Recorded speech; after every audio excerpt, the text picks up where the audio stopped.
With over 2 selections in Bihar Higher Judicial Services, 3 selections in Chhattisgarh Higher Judicial Services, and over 40 selections in 32nd Bihar Judicial Services.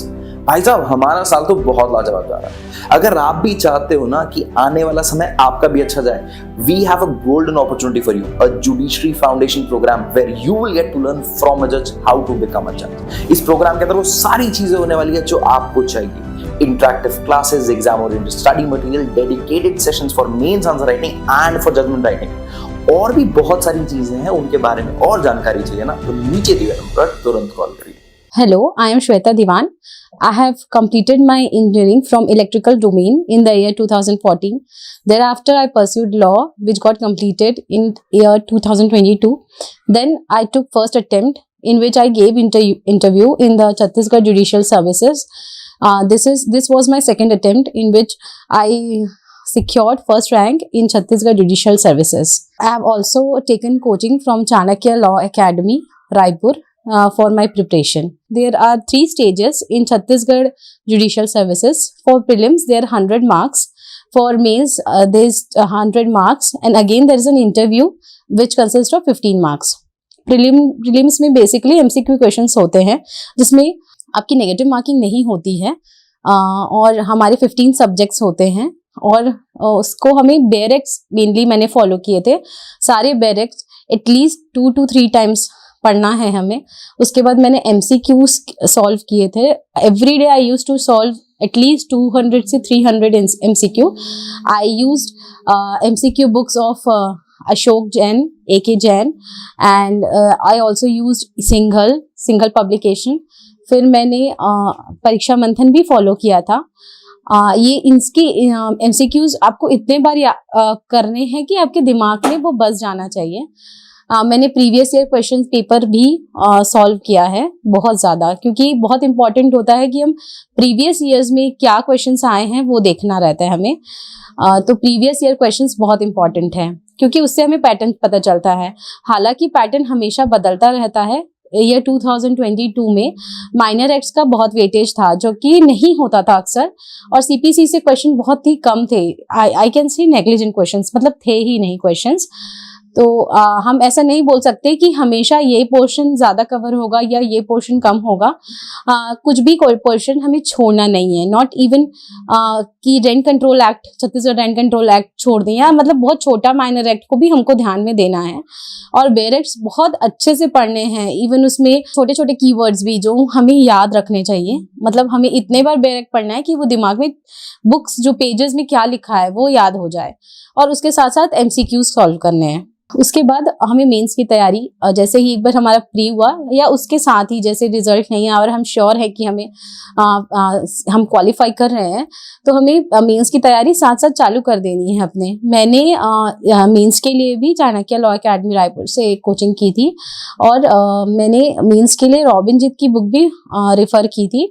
पर हम बहुत ज़्यादा किसी book पे depend नहीं हो सकते। हमें बहुत इतने क्वेश्चंस कर लेने हैं कि हमारे को कोई पैटर्न फिक्स नहीं पता है छत्तीसगढ़ में। अभी लास्ट ईयर फोरक्लोजर का केस आया था सिविल का, जो कि पहले कभी नहीं पूछा गया था।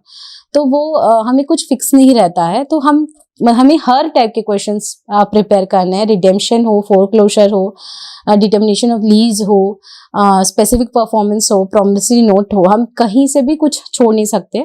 एक्चुअली मेंस में 100 मार्क्स के होते हैं, जिसमें एक सिविल जजमेंट और एक क्रिमिनल जजमेंट होता है, 40 मार्क्स ईच, एंड 20 मार्क्स का ट्रांसलेशन होता है। तो हमें क्रिमिनल का भी बहुत अच्छे से तैयारी करना है। उसमें हमारा कोई भी फॉर्मेट आ सकता है, शायद सेशन फॉर्मेट भी आ सकता है।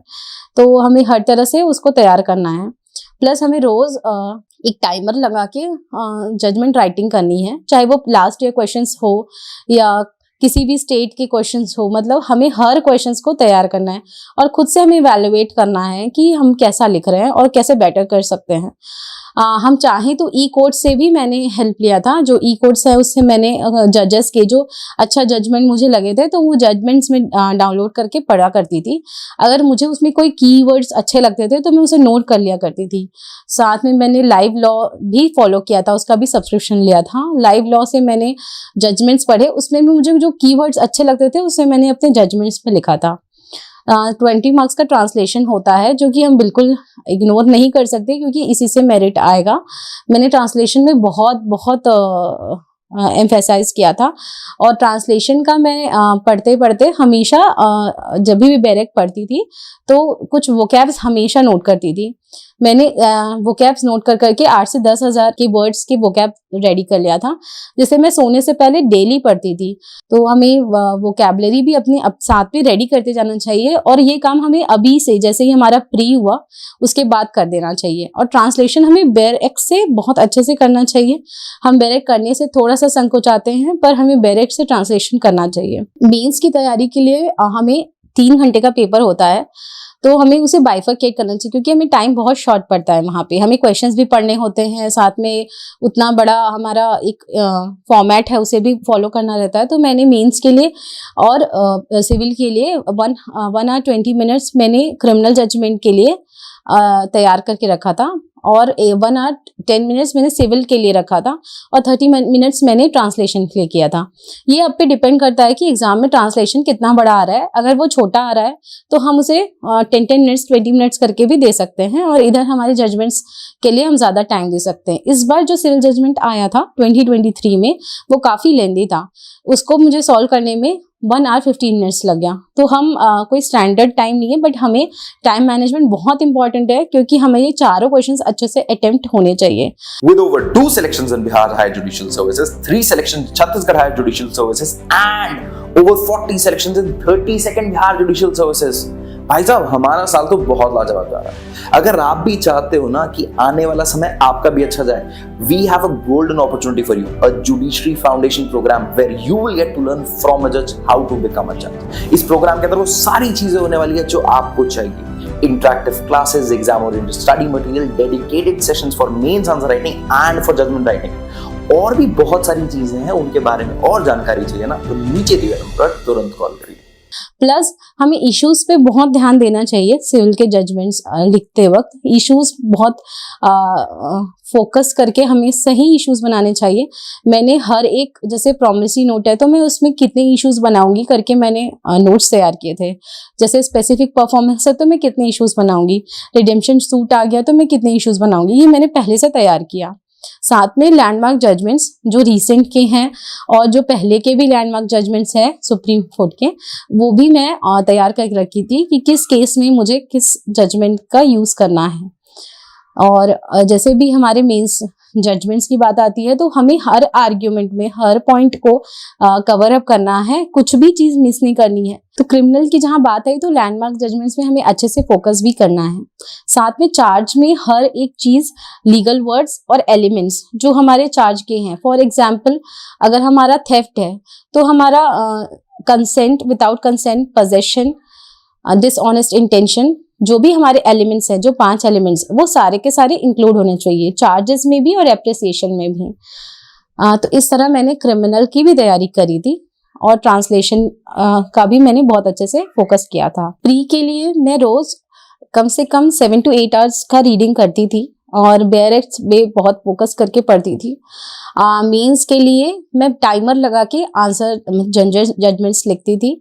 क्रिमिनल के लिए मैंने 1 hour 20 minutes सेट किया हुआ था, और सिविल के लिए 1 hour 10 minutes। तो मैं रोज अपना टाइमर लगा के बैठ के लिखती थी। क्रिमिनल और सिविल जजमेंट्स हम पढ़ के नहीं लिख सकते, हमें उसे बहुत अच्छे से रोज लिखना है। रोज एक सिविल, एक क्रिमिनल, रोज एक translation Hindi to English and English to Hindi हमें करना ही है। अगर हम ये नहीं करेंगे तो हम जाके एग्जाम में उतने टाइम के साथ नहीं लिख पाएंगे, क्योंकि टाइम बहुत इंपॉर्टेंट है। हमें टाइम शॉर्टेज हो जाता है एग्जाम में, सो टाइम बहुत इंपॉर्टेंट है। हमें चारों अच्छे से अटेम्प्ट करना है, तो हमें हर चीज को स्ट्रैटेजिकली विद इन टाइम करना है जो हमने वहाँ सेट किया हुआ है टाइम। प्लस हम ये देखेंगे वहाँ जाके कि कौन सा क्वेश्चन क्रिमिनल लेंदी है। क्रिमिनल में 3-4 चार्जेस आ गए तो हमें क्रिमिनल में थोड़ा एक्स्ट्रा टाइम लग सकता है। ये हमें देखना है कि सिविल लेंदी है तो हमें सिविल में टाइम थोड़ा ज्यादा लग सकता है। अब इंटरव्यू, जैसे ही हमारा मेंस क्वालिफाई हुआ, हमें इंटरव्यू की तैयारी चालू कर देनी है। इंटरव्यू में बेसिकली कोई एम्बिट नहीं है, कहाँ से क्वेश्चंस आएंगे ये हमें नहीं पता। जनरल नॉलेज है और हमारे जो लॉ के सब्जेक्ट्स हैं, तो हमें कहीं से भी क्वेश्चन आ सकता है। प्लस जो लैंडमार्क जजमेंट्स है सुप्रीम कोर्ट के, तो उसमें इनका क्या डिसेंट रहा, क्या रहा, वो भी पूछा जाता है। मुझसे अभी रिसेंट में जब मेरा इंटरव्यू हुआ था, तो मुझसे यूपी मदरसा एक्ट और जो हमारा कोलकाता रेप केस हुआ था, और राइट टू इंफॉर्मेशन और बिल के बारे में, Indian evidence act, Indian registration act के बारे में पूछा गया था।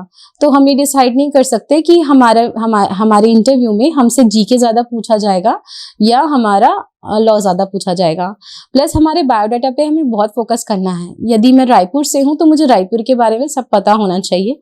प्लस जो हमारे साथ हो रहा है, फॉर एग्जाम्पल हमारे यहाँ भी पंचायत चुनाव और म्युनिसिपैलिटीज चुनाव, ये सारी चीज़ों का चल रहा था, तो हमें वो भी अवेयर रहना है कि हम मतलब वो हमारे पे कहाँ कॉन्स्टिट्यूशन में उसके रिगार्डिंग क्या दिया है। प्लस हमें रोज न्यूज़पेपर पढ़ना है और इम्पोर्टेंट हेडलाइंस ज़रूर रेडी रखनी है। ऑल्सो हमें छत्तीसगढ़ के टूरिज्म और इम्पोर्टेंट चीज़ें जो हैं हमारे छत्तीसगढ़ में, और हमारा छत्तीसगढ़ फेमस क्यों है, ये सब चीज़ों के बारे में भी अच्छे से पढ़ना है।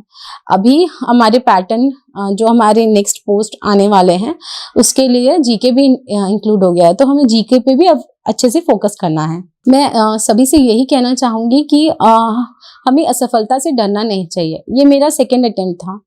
फर्स्ट अटेम्प्ट में मैं असफल रही। फर्स्ट अटेम्प्ट में मैं बहुत विषम परिस्थितियों से गुजर रही थी। मेरा मेंस का एग्ज़ाम 27 जून को था और मेरी डिलीवरी डेट भी उसी समय आसपास थी।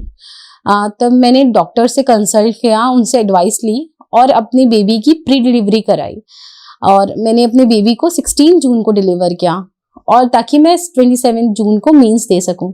मेरी स्थिति बहुत विषम थी और मैं बहुत उन 3 घंटों में परेशान भी हुई, क्योंकि मेरा सी सेक्शन हुआ था 10 डेज पहले। उसके पहले मेरे बेबी को जॉन्डिस भी हो गया था, तो मैं कंटिन्यू हॉस्पिटल में थी।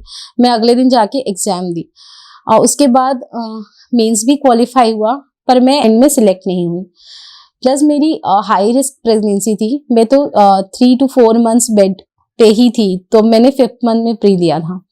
तब मुझे बहुत ही निराशा हुई जब मैं असफल हुई। मुझे ऐसा लगा कि इतने एक्सट्रीम कंडीशंस में, एडवर्स कंडीशंस में भी मैं पास नहीं हो पाई, जबकि मैंने ऐसा नहीं है कि मेहनत नहीं की थी, मेहनत मैंने पूरी की थी। कभी असफलता से डरना नहीं चाहिए।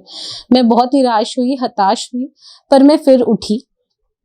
मैंने प्रिपरेशन फिर से चालू की। पर सेकेंड अटेम्प्ट के लिए मैंने फिर से 100% दिया अपना। मैंने कोई भी कमी नहीं छोड़ी थी। मुझे सिविल में कम मार्क्स मिले थे, सिविल जजमेंट में, तो मैंने पूरा सिविल पे जोर दिया।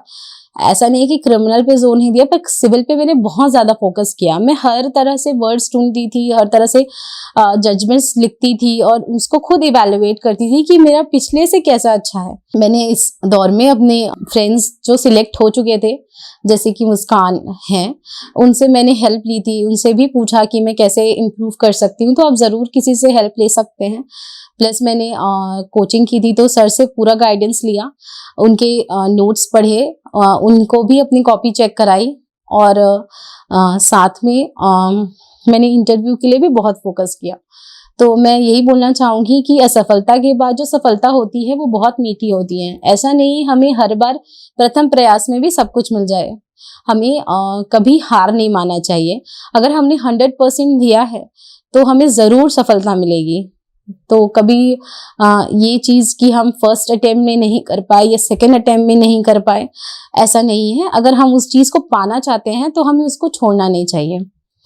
और मुझे एक वाकया आप सबके साथ शेयर करना है। मुझे बहुत बड़ा सौभाग्य प्राप्त हुआ था हमारे इंडिया के missile man Shri APJ Abdul Kalam ji से मिलने का। उनसे मैंने एक ही क्वेश्चन किया था, सर आपके इतने प्रॉब्लम्स थे फिर भी आप आज जिस पोजीशन पे हैं तो आप कैसे पहुंचे? तो उन्होंने मुझे बस एक ही चीज़ कही थी, don't let the problems become your master, you should become the master of your problems. तो मैं यही सबसे कहना चाहूँगी कि हमारी स्थितियाँ जैसी भी हों, हमें अगर किसी चीज़ का जुनून है तो हमें उसे छोड़ना नहीं चाहिए और डट के उसके लिए सामना करना चाहिए। चाहे हम सफल हों असफल हों, सफलता हर किसी को प्रथम प्रयास में नहीं मिलती। मैं यही कहना चाहूँगी कि अगर मैं कर सकती हूँ तो कोई भी कर सकता है। मेरा एक 17 मंथ्स का बेबी है, उसके साथ मैंने अपने परिवार के सपोर्ट से ये मुकाम पाया है। तो मेरा यही कहना है कि अगर मैं कर सकती हूँ तो कोई भी कर सकते हैं। आप हमेशा मोटिवेटेड रहिए, हमेशा ये सोचिए कि मैं कर सकता हूँ या कर सकती हूँ। कभी ये मत सोचिए कि नहीं मुझसे नहीं हो पाएगा, कि मैं ये नहीं कर पाऊंगा, भले ही रिजल्ट कुछ भी आए। हमें अगर मेरा सेकेंड अटेम्प्ट में भी नहीं हो रहा है तो हमें ऐसा नहीं है कि हमको उसको छोड़ देना चाहिए, थर्ड अटेम्प्ट हमें ज़रूर देना चाहिए। जब भी एग्ज़ाम दें तो पेशेंस के साथ पेपर को हैंडल करें। अभी हमारे यहाँ थोड़ा सा पेपर पैटर्न चेंज हुआ था। हमें पहले आंसर शीट मिलती थी जो कि एक नॉर्मल आंसर शीट थी। इस पर हमें रिस्ट्रिक्टेड पेजेस मिले थे कि 20 pages for each and 2.5 pages for translation each. तो हमें उसे रिस्ट्रिक्टेड वर्ड्स में लिखना पड़ा था। तो पैनिक तो मैं भी हुई थी, पर उस जगह पे आपको इतना संभल के कार्य करना है कि आपको अपना पेशेंस लूज नहीं करना है। तो आप बिल्कुल पेशेंट होके एग्जाम दीजिए और फोकस पूरा होना चाहिए कि मुझे ये एग्जाम कैसे भी करके क्लियर करना है। तो मैं अंत में दिल्ली नॉलेज ट्रैक को थैंक यू बोलना चाहूँगी कि उन्होंने मेरी ये स्टोरी कवर की। Thank you so much.